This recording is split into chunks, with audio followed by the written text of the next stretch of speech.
elle est en place. C'est la poudre. Tiens, on a découpé une femme en morceaux rue de la bienséance à 2 pas du chat. Tiens, on a découpé une I am a feminist.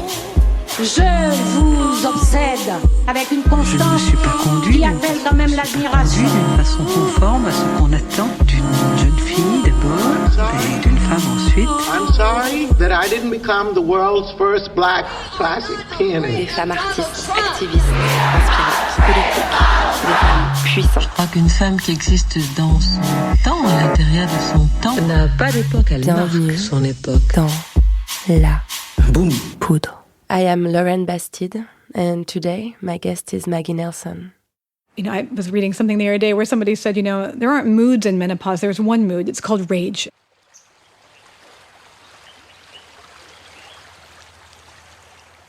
It's funny, these past few days, bluets have appeared among poppies and dandelions in the small meadow near the river. I gathered them and put them to dry between pages 58 and 59. In the river, a lapis lazuli sparkle catches my eye in the water. My hand dives in. I take the object. It's a piece of mosaic, maybe a swimming pool tile. As blue as the river, as blue as bluets, as blue as a bruise on my thigh, as my soul on summer evening, as my pen's ink on my notebook. With Maggie Nelson, we talked about Judith Butler, violence, and love. So are we ready? Yeah. Okay, good. So, Maggie Nelson, you're a writer. You're also a literature teacher at University of Southern California, and it's a big honor to meet you today. Thank you so much for being here. Thank you. I'm thrilled to be here. It's so fun. I read Bluets this weekend by a river. And there are so many mentions of rivers in this book, it felt a bit weird. It's a book about being in love with blue, the color blue. And you say you started by not writing this book, but by telling people you were writing a book about blue. And so people became your blue ambassadors and told you stories about blue and bring you blue objects, introduce you to blue people. And when I was reading, I had 2 blue things inside and I wanted to offer them to you. Fantastic. So they're in this little box. Should I open it now? Yes, please. Oh, great. Oh my gosh, I can't believe it. And the box is a very beautiful, very dark blue as well. Oh, look. It's just things I Fantastic. found by the Amazing. river. This little stone was inside the water. This is a bluet, right? No. Yes, it is one. It is. Yeah. The real deal. Amazing. Oh, so cool. And you found this by the river, just in the It was in wild? the water. Oh, it was my shining blue like gosh. that. Do you imagine how So intense special. it was? Thank you so much. I'll treasure these. You probably I have love thousands them. of those. I do not. And also my blue altar has long ago been like dismantled, so these make me want to start a new one, a new blue altar. Thank you. Thank you. It's so sweet. So Bluets has just been translated to French. You actually wrote it 10 years ago, way before the Argonauts. It's another moment of your life. You were brokenhearted. You were working as a waitress. It's like a recording of what you went through at that time. You even reckon you might have written this book half drunk. When you promote this book today, being the now acclaimed writer of the Argonauts, being a wife, being a mother, how do you feel about this recording of your depression? It feels like me. It's the same person, you know. I mean, I think that I don't really think of the books as like, they're autobiographical, but they're not meant to like chronologically stack on each other to like explain a life or something. They're more like aesthetic. They're more stylized objects or something than that, you know? So I think it feels familiar and fine, you know? I mean, I feel like I can tell that was a very different moment in my life. I rarely feel lonely in the same way now, but I feel,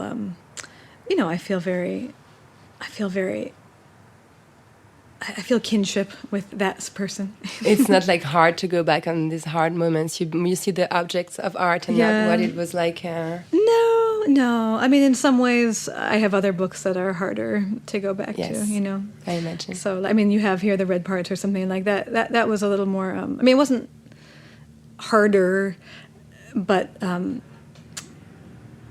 depression or melancholy or the blues or whatever, they're always with us. in a way that being like very enmeshed in like a murder case or something is not, so I don't feel, I still get depressed. Yeah, and it's also like a soft and luminous book. Okay, so I'm in love with your brain. Oh, fantastic.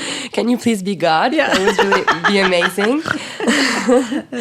You know what I think you are, and I hope you don't misunderstand it. Okay, good. I think you're a perfect and absolutely not binary opposite of Judith Butler. I have to make a confession. I've never managed to finish Gender Trouble. It's so hard it's very to difficult, read. yes.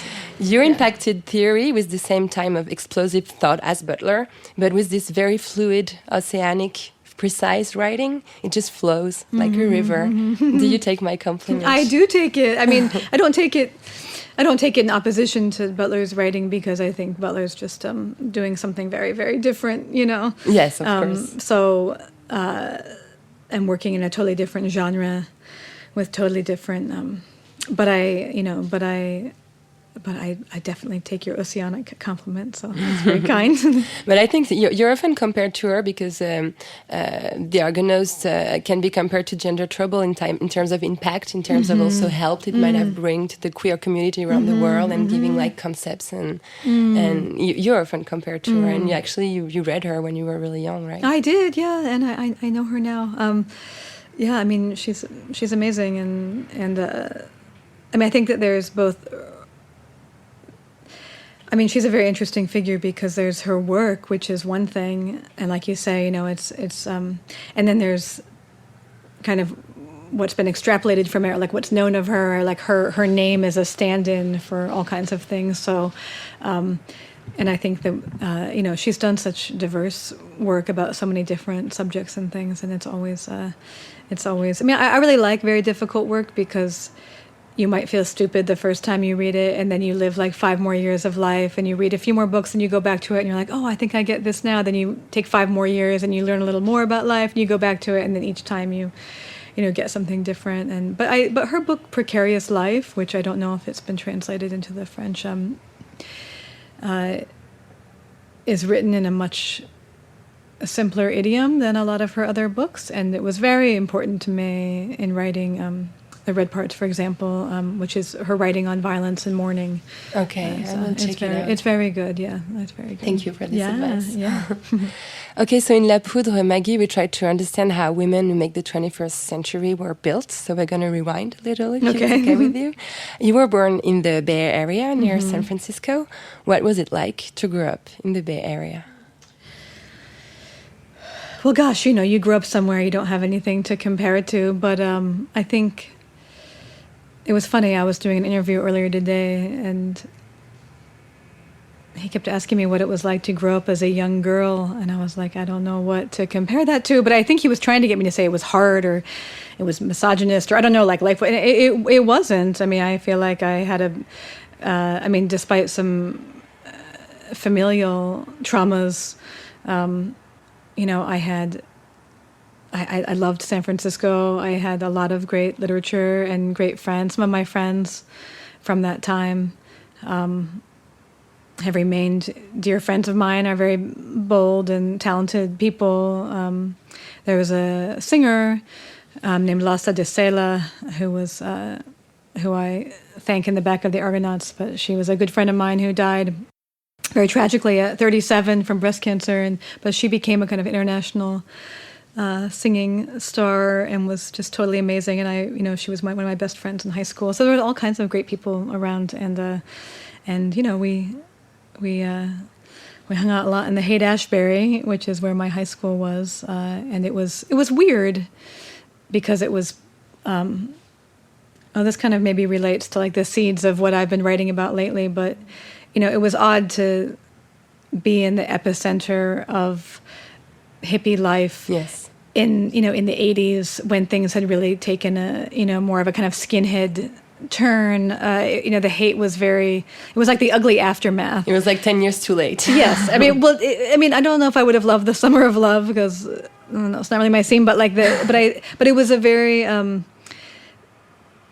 think it probably set the stage for a kind of long-standing interest I've had in both liberation movements, but also kind of like what happens the day after the revolution, you know. That's interesting. And so, yeah, it was good. I mean, although once I went to New York, when I first saw New York in my teens, I definitely decided that was the better city for me, and then kind of couldn't wait to move there. So before going back to California. I know that was not foreseeable. That was not the plan. I think I really love New York, and I think I thought I would probably live most of my adult life there, but I didn't end up doing that. So. Mm-hmm.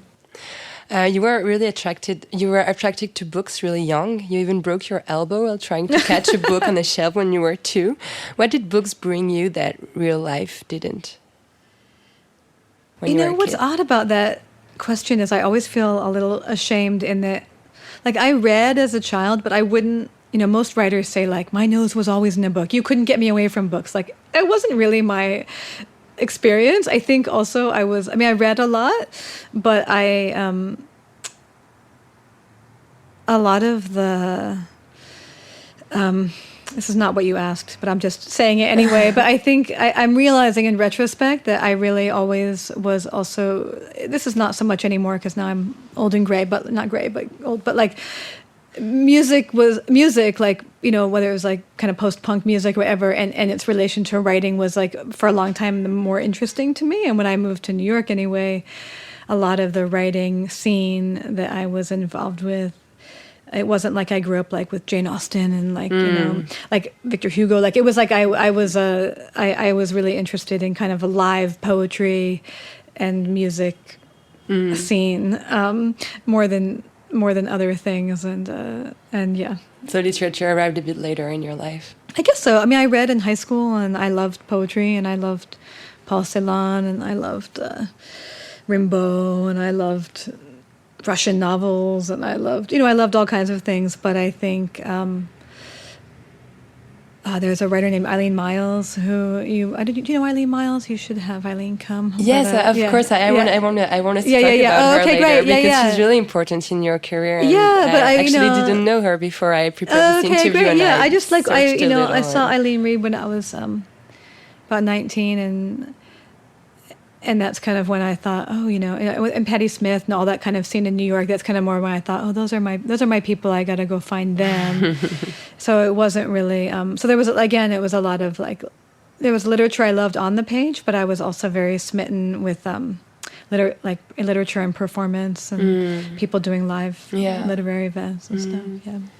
So you were a young reader and you were also an early writer. I read this anecdote that is, I think, mind-blowing. So your dad, which you lost when you were 10, was a liar. A liar. He was not. He was not a liar. Was a fine Sorry. Man. No, I'm just kidding. Is that my mother He was a lawyer. Yeah. He was a lawyer. And he used to give you notepads and pencil and had you document every detail of what happened during the day at the office. I think it's really interesting because you're still a frantic note taker. I know it's the way you work, like noting down things all the time. Actually, your books are often incredibly intense and structured notes. So why do you think your dad made you do that as a child? He didn't make me. He just gave me the pen and paper. So it just came out from you? Yeah. I think my dad was a great. It's really a shame that he died so young because he was. I think he was really interested in his children and our development, and he was always cutting out articles. Like if I was interested in theater, he would put an article about like Yale Drama School on my bed or something. And what was amazing about that was that, you know, he died when I was 10, so that means he must have been doing that like when I was very young, which didn't really, occur to me till now. I have, kids who are that age, and I think I would not be cutting out articles about their future and putting them on their pillows. Like that's a very weird and ambitious and pushy thing to do. But he was really, but what was so great about it was that he, it wasn't, he was interested in anything I was interested in. So I danced for a while, like I did dance, and I had danced later after he died, but he knew I loved dance companies, and he would take me to dance companies, and he would take me to ballet, and he would leave articles about dance. He got me a subscription to dance magazines, So it didn't have to be like being a lawyer or a doctor or anything I was interested in, he would like. So I think But I think a lot of kids love literature because they love alternate realities. Like they love, oh, I lost myself in a story, or, oh, I would make up these stories about fairies that lived on a planet. You know, I was not that kind of kid, and I'm not that kind of writer. I'm like, the note-taking is more the kind of writer that I am. So I think back when I was younger, it was the same, where I liked re-rendering the world into writing, but I wasn't particularly dreamy, and I wasn't particularly. I was attentive, you know. Yeah, so it was already an intent to keep reality by the writing, and almost a journalistic approach. Yeah, very much so. Yeah, I have a lot of. I still have my journal from my dream journal from first grade, where I wrote every dream. You know, so it was very much about. Yeah, like kind of taking notes on life. You know? And recording. Recording. Yeah, for sure. So you give many details about your childhood in one book, especially the red parts, la partie rouge en français, which I don't understand why it's in singular in French. Yeah, you can explain it to me, because they insisted that the red parts in plural was had some connotations I wouldn't like or something in Les French. parties rouges. Yeah, but it has the same like provocative and a bit like biological and weird. Well, that was the idea. I don't know. When people translate your titles, they kind of insist to you that you don't understand, but that you wouldn't like the title. And I thought the red parts is a very simple title. Yeah. Well, but, anyway, putting that aside. Okay. Yeah. And so, in this book, you talk about your childhood, and you admit yourself you can be pretty harsh with your mom, who is the one who divorced your dad and married the painter when you were 7. What type of mom was she? She was a great mom. She was a great mom. And she doesn't even want me listening to a French podcast, so I'm not even saying that to please her. I'm just saying it because it was true. I think like most kids, and I think the red parts was the Argonauts a little bit like I teach writing to younger people, and I notice that, like me, everyone has like several books or one book to get out of them where like you blame your parents for everything, you know. I think it's like the kind of natural state till maybe you're like 35 or something, and then maybe something changes or maybe not, you know. So I think I spent a lot of time, because I think she was my only parent. When you have a dead parent, it's very easy to think you split, and you can put all your fantasies about the things that would have been better, would have made you happier had that parent been around, you know. So I think I probably did that for a while, and I'm sure that my mother suffered but what I think in retrospect was really happening was that my sister and me were just mourning our father. We didn't have anything to do with him. And I think my mom in retrospect was very fiercely protective of us, and tried her very best to, be the best mom that she could possibly be. And, I think she was,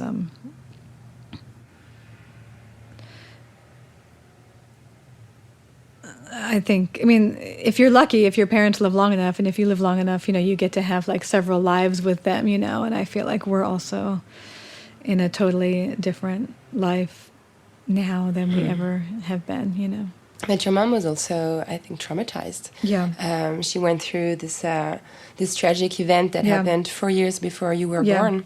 Her sister Jane was murdered, and it really determined your career and your life. Your career, because when in 2005 you wrote Jane, A Murder, which is a book in which you bring your deceased aunt back to life, and which also made you bloom as a writer.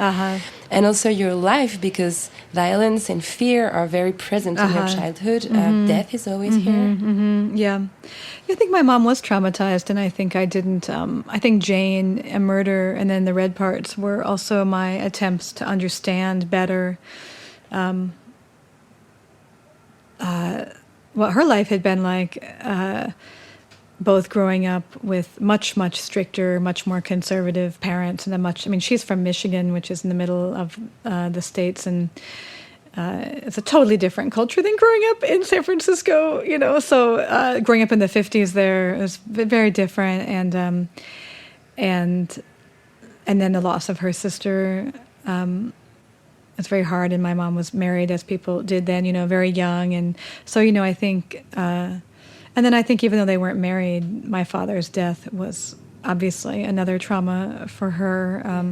They had been best friends since they were 15 and had married, had been high school sweethearts and married out of college. And they'd only been divorced for a year when he died and she found him, So I think that was all incredibly difficult, for and her. Also she felt guilty, like many often women feel guilty exactly. for anything bad that happens around Yeah, and if them. you feel guilty and then the object of your guilt, i.e.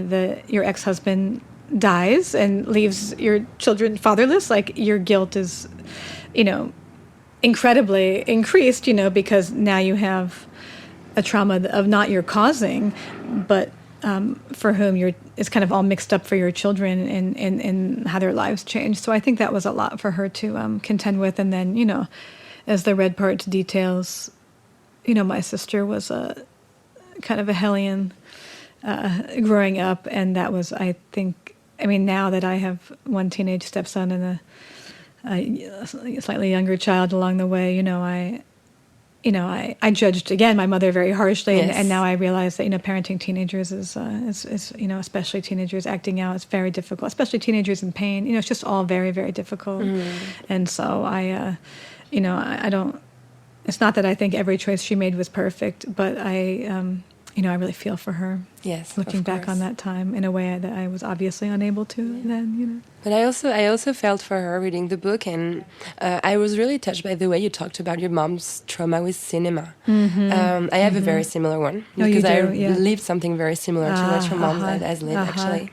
And of course, many movies at some point have a woman being raped or beaten or shot, and violence against women is everywhere. It's very aestheticized, and it is unbearable when this happens for real. And that's the reason why you ended up writing The Art of Cruelty, right? Yeah, I think so. And I think Jane and the Red Parts and The Art of Cruelty are kind of they kind of go together, in their way. Yes. And The Art of Cruelty is about representations of violence and their relationship to reality or lack thereof. Because I'm, for lack of a better word, like a scholar, a critic, as well as, someone who writes autobiographically, it doesn't always make sense for me to treat things just in one, genre, So I think I had probably just from some artistic interest in transgression, and then also just from a life of being, repelled and interested by representations of violence. That book is kind of a collection of many years of watching different things, and then also why people watch, because like my mom, I think if you're contending with trauma of that nature, or even if you're not, but there can be a kind of attraction, repulsion, where you're like attracted to dark things because you're working something out, and then of course they might affect you way more intensely. Like my partner is always saying to me, because I'm very affected by things I watch, and he's always saying to me, "It is just a movie. Like, what on God's earth?" And I say, well, people don't make movies to not affect people. They make them because they have an effect on people. Like, if they didn't, then why bother? So I feel like we're both right, in a way. Like, he's right that it's just a movie, and I'm also right that when you watch, I can't remember the name, and I certainly don't know the name in French, but when people watch, say, like a dance performance, there's like I think they call it kinesthetic empathy, where like their body feels a little bit like it's moving, and violence is the same. I mean, it's all the same. Like you are having excitations in your body that mirror what you're watching on the screen. So I think that's very interesting. And what I also love about you and about the succession of books you wrote is actually they kind of write themselves or impose themselves to you. Like you wrote Jane a Murder in an attempt to be brave enough to front this violence and talk about it freely. And then the Red Parts happened because suddenly the case was reopened about Jane's death, and there was a trial, so you had to document it. And then you had to write The Art of Cruelty to turn this into theory. It's really like passionate to see the way you... Yeah, I know. It's nice when a book only discharges once. That was a weird topic that needed to like discharge over and over again. I know, it was really like a long time of working on that material, and I mean, I may work on something like that again. I don't know, but for the moment, it was kind of a great relief when that kind of decade of topics kind of closed a little bit, you know. But clearly I had a lot to get out, and I think it was, I mean, women everywhere, even in the most permissive, supportive cultures, you know, the bolder or more outspoken you become. I mean, look at like Alexandria Ocasio-Cortez or anybody, like, you know, the more you become, the more you do become a target in different ways and different things. And so I think in a weird way, of course, it makes sense that Jane's story would have been one that to like become a writer, I would need to face down, because like your worst fear is that someone will gun you down for your boldness, and that's what I thought had happened in my own family, you know. So it was very anxiety producing, and I think, and again, like my circumstances were not ones that, I mean, many people and many women, as we both know, live in much more oppressive circumstances than we are here in this studio in Paris. And have a lot more to be afraid of. But I think in my miniature way, you know, that was like my own hurdle to get over, you know. But I also love the way you transformed this very, like, almost decade-long thinking about violence into a very feminist revendication. Actually, in The Art of Cruelty, you reclaim violence for women. There is an interview you gave about this book in which you say, men don't own darkness. They don't own aggression. They don't own destruction or self-destruction. It's hard, I think, for women to know what share of that darkness is ours, because we too are human animals. And what share is the result of having to live in a world sick unto death with the destructive forces of misogyny and male aggression. And it says, that was with Bjork, right? Yeah, exactly. Yeah, in this letter, a good person to talk to about all this stuff, right? It was incredible, Yeah. this exchange of emails with Bjork, amazing. And typically this Lars von Trier movie, Dancer in the Dark, I couldn't stand it. I left after half an hour. I was like, this well, what is was too much. so amazing about, I mean, that interview was like, I don't know, it was like one of those strange moments of like your whole life coming into focus where, you know, she had been, ever since I was, you know, really young, 12, 13, because, you know, she's just a few years, but when, you know, when I'm 13 and she's 19, that's like, she's dancing around on MTV in the sugar cubes, and I'm, you know, just getting my first period or something. So like, but I feel like, but then watching, you know, I'd written in, I think, almost 2 books about Dancer in the Dark. I mean, I'd been in Lars von Trier, and I certainly wrote about The Art of Cruelty, and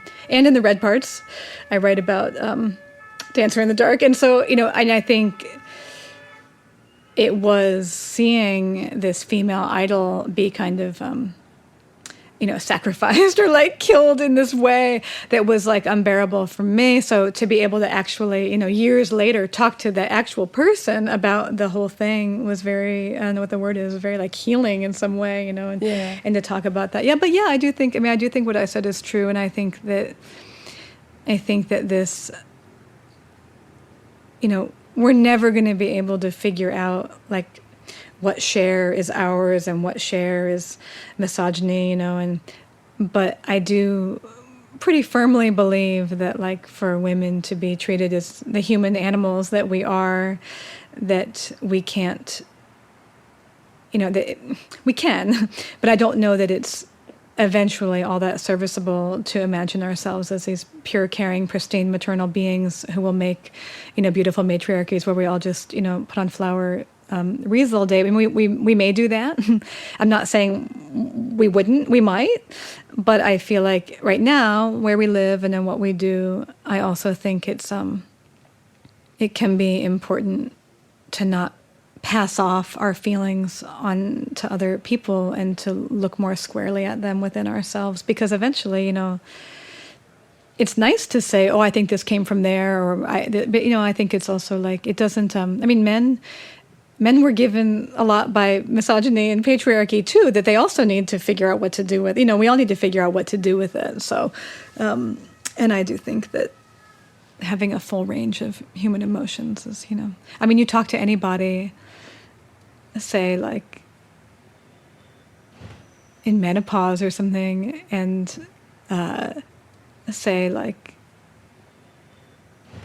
in menopause or something, and you know, rage is like I was reading something the other day where somebody said, there aren't moods in menopause. There's one mood. It's called rage. It's constant, Yes. But I was just thinking, there are all these states, even hormonal states, that, it would be very silly for us to pretend as though they aren't real things. Yeah, I really like this feminist gesture of reclaiming violence, and actually, you also put this brutality and this harshness in your writing. You don't talk softly about pregnancy in the Argonauts. You don't talk softly about depression in the Bluets, and there is a passage I really wanted to read, if it's okay. Yeah.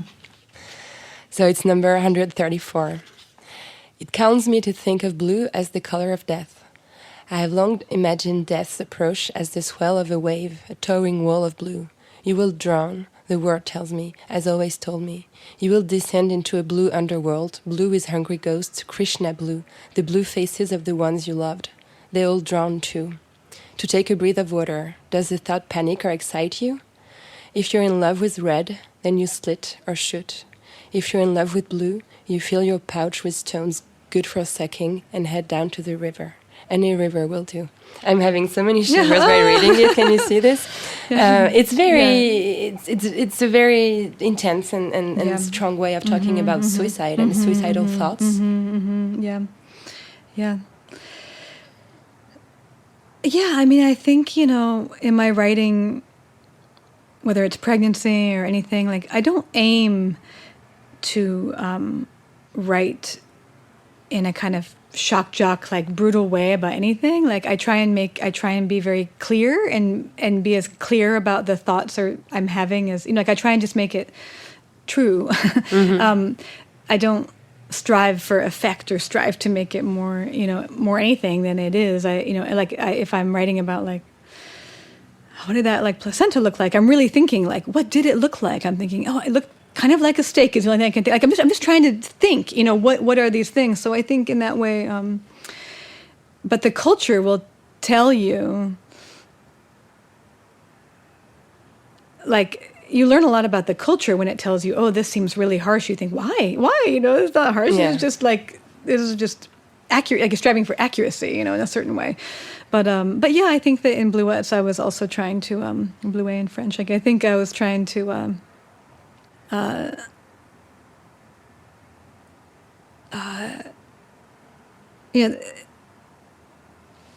John Keats, the English poet, has a famous line, half in love with an easeful death. And I think that there's a kind of, it's horrible, but there's obviously a kind of intoxication with one's own despair that can accompany depression, And I think in that passage, I'm mentioning, when I hear you read it, I can hear in it, one of the problems with suicide is that, people talk about a lot is that it can be kind of contagious, And in that passage, I can hear, it's Virginia Woolf mostly that I'm writing about and imagining her heading down to the river. But, also I mentioned Paul Celan, and here we are on the banks of, the river that he suicided in, and he was very important to me. And there's Beckett in there because I'm talking about the sucking stones, which is from, I guess, Malloy.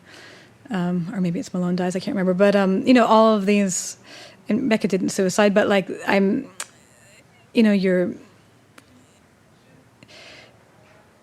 the problem with suicide, and of the many problems, but one of them is that people you admire suicide, everyone feels very concerned that they're going to be a rash of suicides because people are I love Virginia Woolf, I love Paul Celan, and how did it end like that? How did it end like this? And then you think, and then of course you begin to think, that's why I think children of suicides have such a difficult time too, because it's a narrative that's been given to you of what might happen with your life. The same way you think, will I go gray prematurely, or will I become a drug addict, or will I suicide? It's just it's very difficult to bear. So I think that book, I was trying to put all of that in there. You mentioned Virginia Woolf, and I think your mom wrote a thesis about Mrs. Dalloway. She did. And in your thesis, you write about another suicidal writer, Sylvia Plath. Yeah.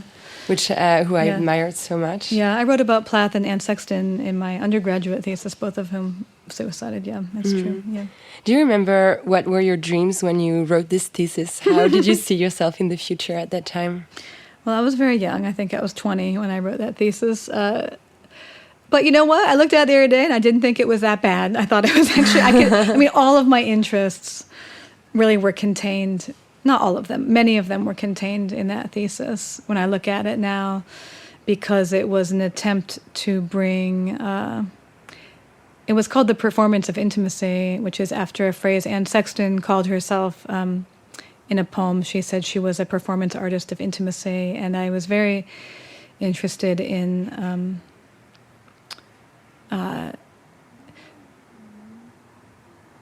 instead of this kind of idea of like women like naturally spilling their guts because we can't keep anything in and we're just blah blah about our bodies and blah blah, their poetry, especially if you read Plath, which there's nothing, people call her confessional poet, but it's about the most artifice oriented, it's the most constructed poetry, and it's all very allegorical and draped in Greco-Roman references. It's not, it is so cooked, it is so, but it feels raw. That's what she was famous for, was like, how could this very cooked thing feel so raw, And I think that I was very interested in that kind of performance, which is not like blogging, it's like, how do I write 10 lines of a poem that are so tight that they convey this sense of all this immediacy and intensity, but that may have been chiseled for many, many months, and she worked obsessively with the thesaurus and obsessively with a rhyming dictionary. That was very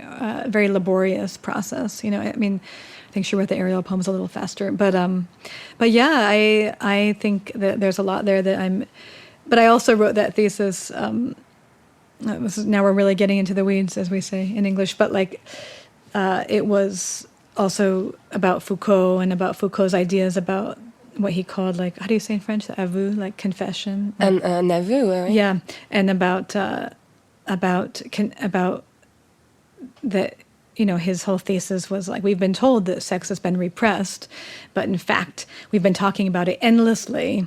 Histoire de la sexualité, which is exactly, and the more we talk about it, the more we kind of create this discourse, and we have this kind of fake idea that it's been repressed as we keep talking about it. So I thought that was an interesting frame also to think about the way we, not that there's a real about sex or the body or something, but that through language we keep inventing it, which is Judith Butler's whole point about gender anyway. So these are kind of long-standing interests of mine. I have other interests as well. But when you hear the title, The Performance of Intimacy, it could also already be the Argonauts. It's really right, there. Yeah. The main idea is. Weirdly, weirdly, I don't really. What I was kind of writing about in that book is about how in the 50s and 60s, this is kind of back to where we started in terms of how different things were. I think in some ways there was a lot more performativity around shame because it was so, culture was different. I think now that people are very accustomed to social media or kind of the endless share of one's life on Facebook or something. Now I think I'm probably more interested than ever in,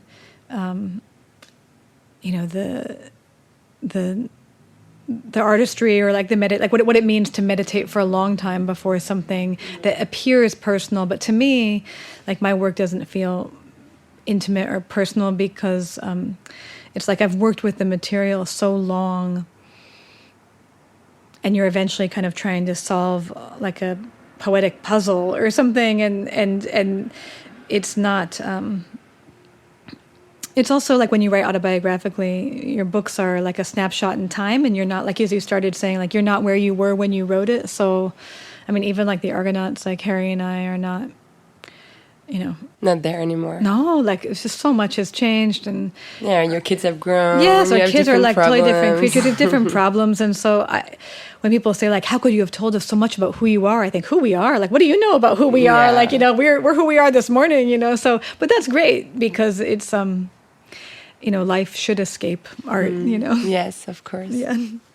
I have this weird question. Were you born a woman, or did you rather become one? I don't know that I am one. I don't know what I am. I like what you're. I think strategically, it's important to do things like what you're doing with having like women like only on the show, or do all kinds of things because of the statistics that you say, but I think like for me personally, I spend very little time finishing sentences that begin "I am." You know what I mean? Just because I can't even. I don't even feel like I've become a woman. I just feel like I'm, Yeah, it's really interesting what you said, because you write a lot about identity, and saying you don't like sentences that start with "I am." It tells a lot about how you perceive identity as something that is really constructed. It's always like from the outside, right? I mean, I think of it as strategic. I mean, I think some people really feel it very fully, and God bless them, like if they feel very fully. But there's a part in the Argonauts where I have a little quote from Winnicott. Actually, he's quoting, I'm trying to remember what it is. It's not Winnicott. It's Lacan. But he says, that a man who thinks he's a king is mad, but a king who thinks he is a king, is no less crazy in a certain way. Yes. And like, I think that for me personally, if I were like, I am a woman, I know I'm a woman, I am woman, like I would begin to think I was actually crazy. I mean, I just, it doesn't like make any sense to me to I don't know. I wouldn't know what I was even saying, honestly. Yes. But that doesn't mean I strategically identify as female all the time, and that's fine with me too. You know what I mean? Yeah, it also reminds me of the way Monique Wittig, you really very often use in your books, talks about like woman. Woman is like actually something that is defined by men. Yeah. Like the Yeah, that's a very. That's why she says les lesbiennes ne sont pas des femmes. Like exactly, when you love another woman, you get out of all this process of like domination that women live through their life. Yeah, I think that you just realize, and I mean, the Argonauts was a really interesting book to publish because it's like this whole long extended argument about fluid identity.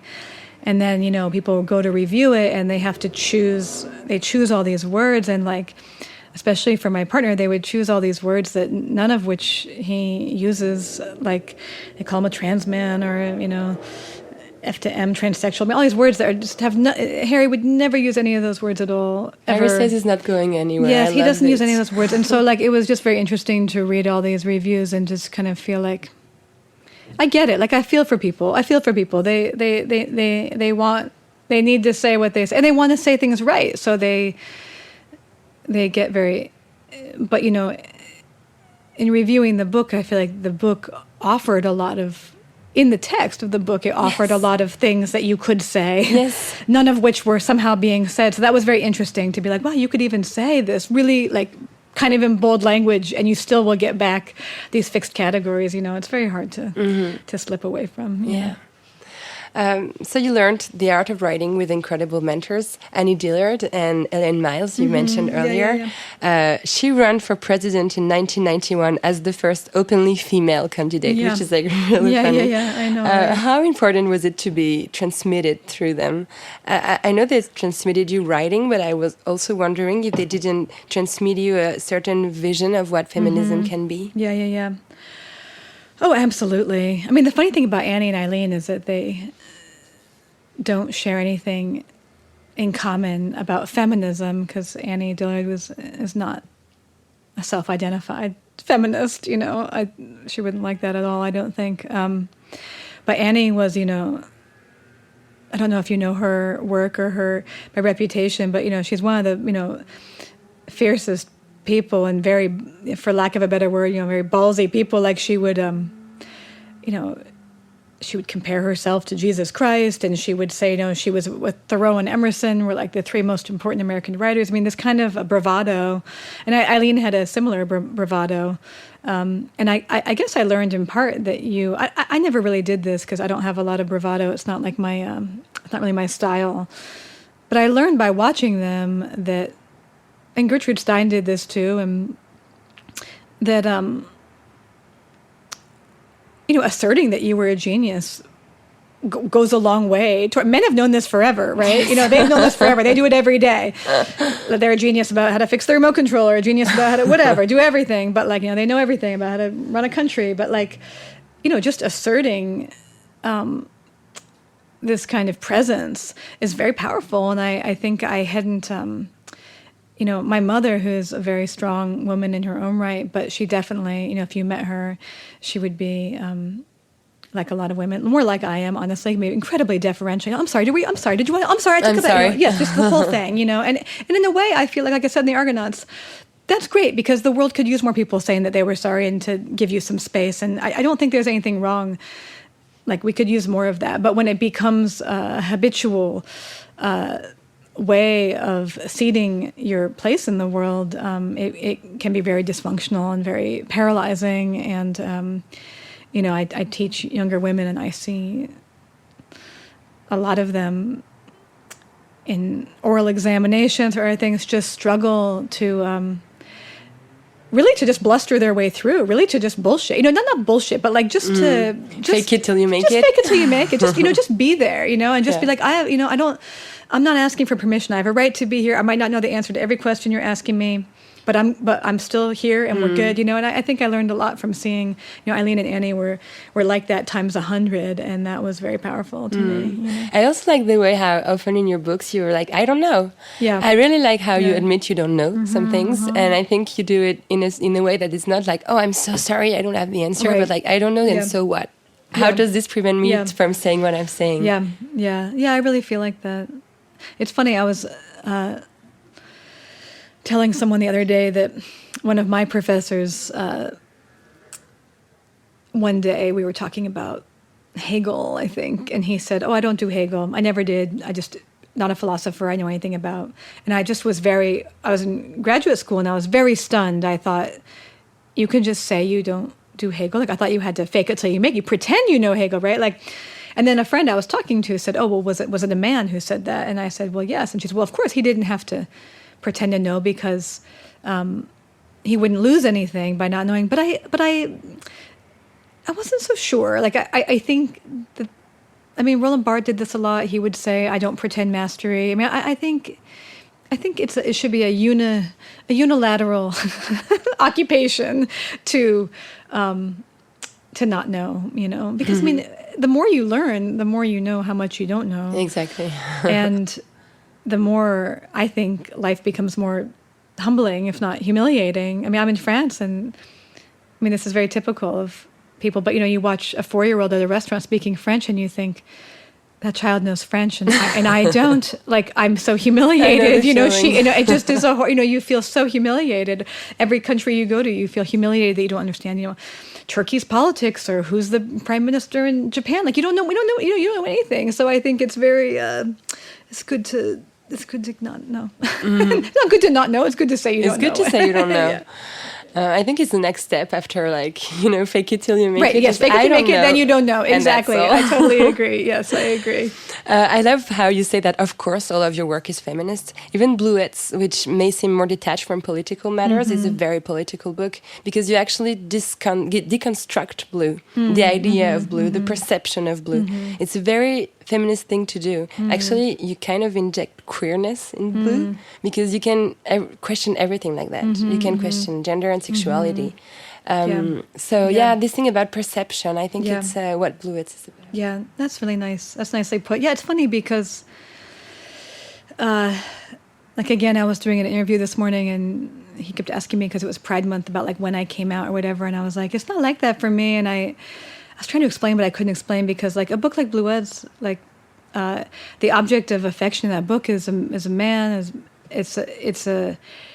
That book is kind of fiercely fighting with like William Gass or some other people, who've written about blue or about color, but from a kind of they get the credit of like this detached philosophical meditation on blue, and like, so that book is definitely playing with like, well, if I come in here, if I barge in the room and with all you guys, I see that you're all talking about color over here, Goethe and Wittgenstein and William Gass and all of you, and I'll have some things to say, and like, and if I kind of perform this desire very wantonly throughout the text, what will change or what will stay the same. And I think that, I guess to me, like, that kind of activity, like you say, is more of a continuum throughout my work. It really doesn't not that queer content doesn't matter, but it really isn't. I mean, I really like what you say, because I really think it's about like a methodology more than, an identity per se, or more than like, Yeah, questioning perception. And I think it's also very easy to link with the Argonauts, because I think perception is also what makes the Argonauts so strong. So I have to remind here that you were awarded the 2015 National Book Critics Circle Award for this book, and you changed many people's lives around the world. And many moments of the book are about the way people perceive you. For example, like you're pregnant, you give a conference about the red parts, and people are like, how can you write about violence when you're pregnant? And it's like, they see you pregnant, and so you're not authorized to talk about violence anymore. And also the same thing with Harry, who's taking testosterone and is changing too. So isn't this like question of perception like central in your feminist thought? Yeah, absolutely. And I think there's a little part in the Argonauts where I'm talking about being pregnant, and I'm talking about a very kind but kind of misguided technician who keeps like printing out pictures of my son at my weekly ultrasounds and telling me like, wow, he's really showing off his gender, or, like all these different things. And I say like, maybe a self is this constellation of projections coming at you, from outside. And I do think that is, it's not entirely how we construct ourselves, but I do think that it's more interesting to think about not like a pre-given self that you are, but to kind of, maybe I believe we have a soul that's pre-given, but a self, I don't think so. Wow, that was beautiful. I wanted to talk, but you already talked about this. Like, I really identified the problem in your French interviews when you came here to promote the Argonauts.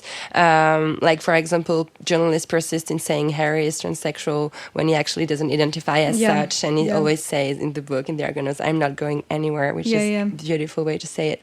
But I was wondering, when you come to Europe, if you have the feelings these questions are like harder to make people like understand. And I was wondering also if you are aware, like for example, in France, lesbian couples are not allowed to have medically assisted procreation. I didn't know that when I came with the Argonauts, and I wish I had, because we're debating this right now. I know. I was just reading about it this morning, and I think if I'd known that when I came, I would have been more prepared for.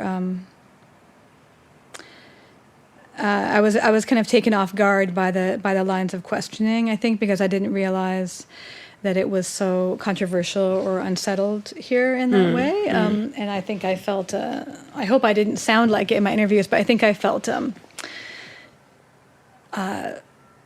defensive about my family, because it felt like the questions were kind of like, What are you talking about? It's kind of like, you call this a family, or why are you a family, or how do you, I don't know, just like a kind of like, in a way that I just felt like I'm a family because I'm a family. I was very confused by it, and I think also the discourse around assisted reproduction. I understand it better now. I think when I was here before,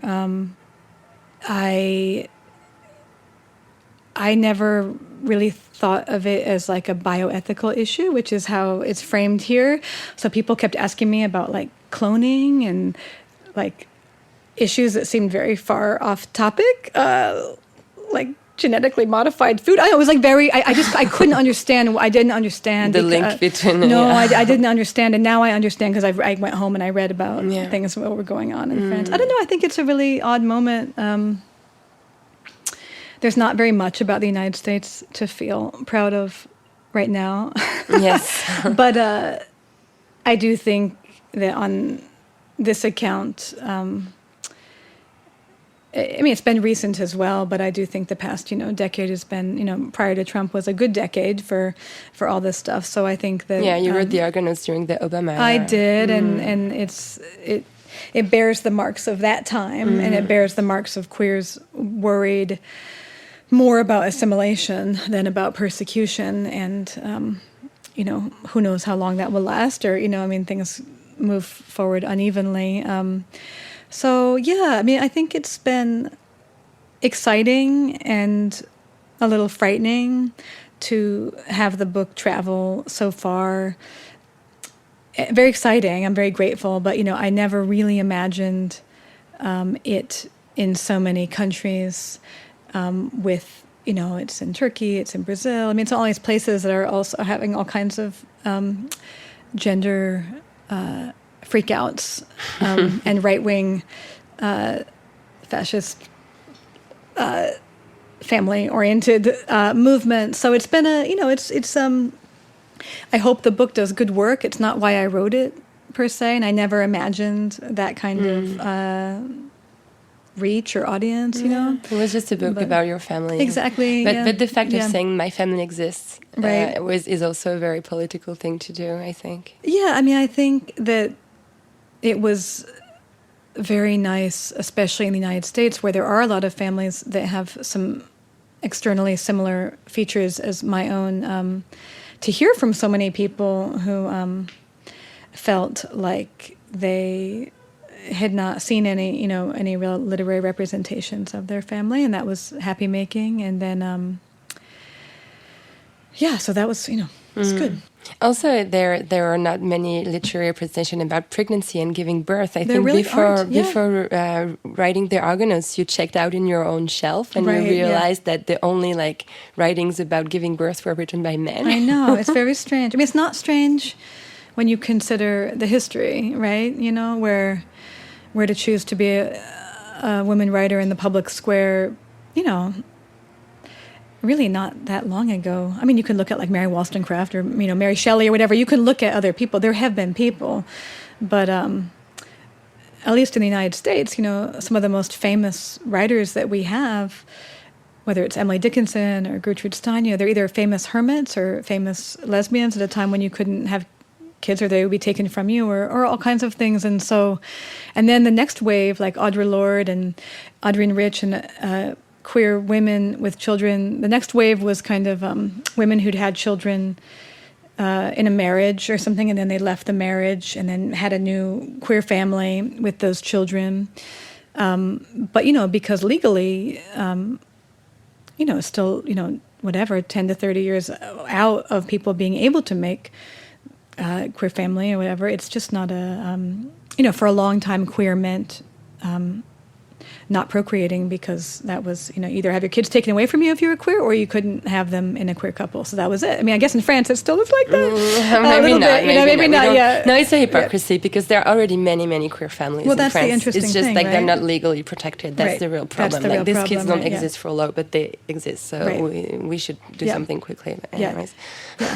Yeah, is that, I was reading in the news today, and it's they made their recommendation, but they're waiting to bring up the bill. Is that right? Or something like that? The government has been saying for years that they were going to pass this law, and every time there is something more urgent to do, and it's it gives time for all the very conservative and right wing just speeches to come out in the media and be like, oh my God, the family blah, blah.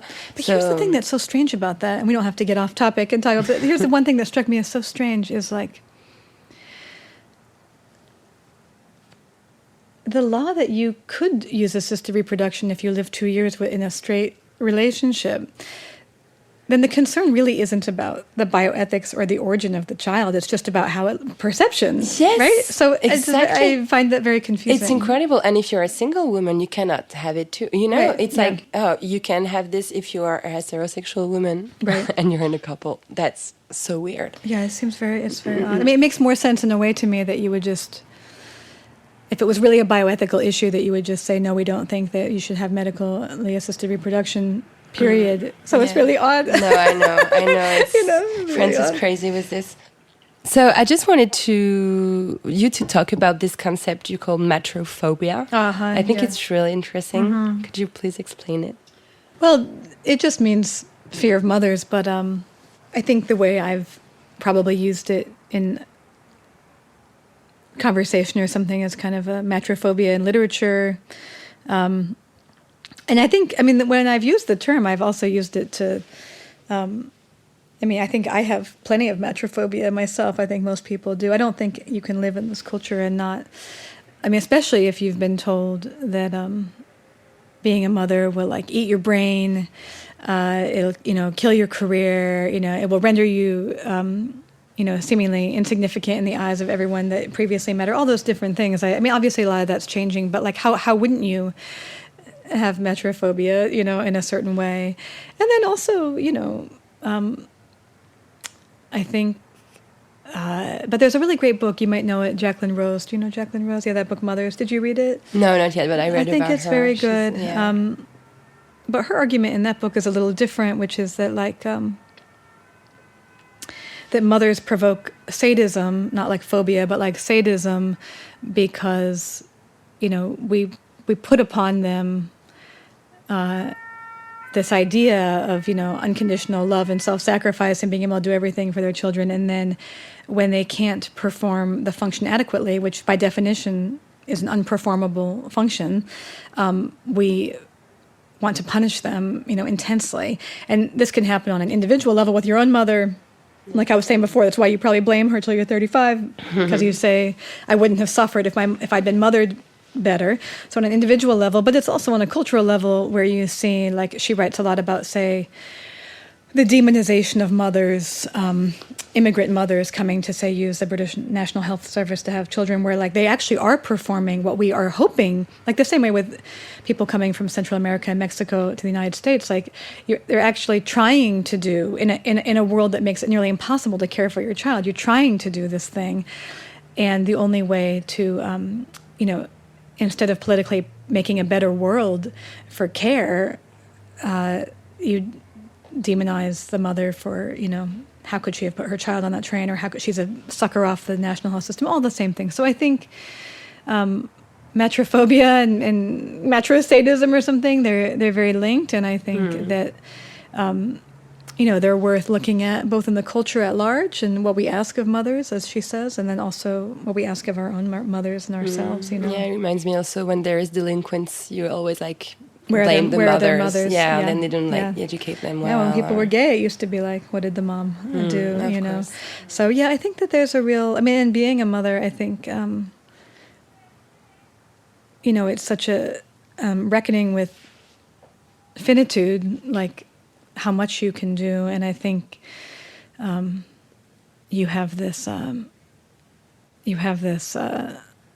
fantasy about your capacity to protect, and then and it's all out. Most of it exceeds your control, and I think that can be very self-punishing as well, because it can just feel, it can feel desperate. So I think there's a lot to. But the good news is that reckoning with that is in some ways a way of reckoning with the human condition, because we reckon with that we cannot control everything, and we cannot protect each other from suffering, ourselves or people we love, and that there might be a mode of thinking about accompanying each other and helping when we can, that's better than these kind of all-powerful figures that we invest in and then despise. Yeah. Maggie Nelson, how do you get along with your uterus? Do I get along with my uterus? Yes. Oh my goodness. It's a question I ask every woman who comes here. How do I get along with it? Oh, I don't know. Okay. I mean, it's quite out of sight. It's quite out of sight. I'm very grateful to my uterus for the things that it's done. I think I'm fine to have it. I'm fine to have it shut down, and I'm very much looking forward as like a person, I guess, in the perimenopause years. I'm very much looking forward to like the other side of all that, So you're done with your uterus. Done with my uterus, and but I'm not. I mean, I am and I'm not, because it continues to make all kinds of amazing hormones that make life and mood possible. What do people say usually when you ask? It's very funny how different the answers can be to this question. Yeah, it's funny. Sometimes it's pain, sometimes it's motherhood, sometimes it's like, stop telling me I should make kids, or it's really interesting. Yeah. I mean, the cool thing about a uterus, which I didn't know before I went into labor, literally like my first contraction, I was like, oh, this is what a uterus is that like it I thought childbirth hurt like down there, like I thought it was like a vaginal enterprise, but it's not. Like, your uterus expands to be like all the way up in the top, underneath your rib cage, and it's an amazingly expansive device. I reread the Argonauts this weekend, and I wept intensely during the last 30 pages. Wow. It happened to me the first time I read it some years ago, and it happened to me again. It's so beautiful. Oh, that's amazing. Thank your you. birth and the death of Harry's mom at the same time. It's like, okay, incredible. One last question. Yeah. What does la poudre mean to you, the powder? What do you think about when I tell you the powder? Just anything about the powder? We have no idea what you're talking about. It's the name of the show. Oh, it's the name of the show. Yes. Say it again. La poudre, which means the powder in French. Powder. Mm-hmm. Powder. Oh my goodness. I don't know. I mean, it sounds magic, like magic powder, and it also sounds like, you want to get oil off your face, Thank you What so is much. it? It's just whatever you want it to Whatever be. you want to be. Okay, great. Yeah, Thank you so much, Thank Maggie you. Nelson. Thank you so much. Yeah. Nouvelles Écoutes is the executive producer of La Poudre, a podcast produced by Aurore Meyer-Mailleux and Marion Emery, prepared and recorded by Gaia Marty. The English dubbing is made by Charles de Cilia and mixed by Marion Emery. Thank you to Perrine Malange for the help in making this recording happen.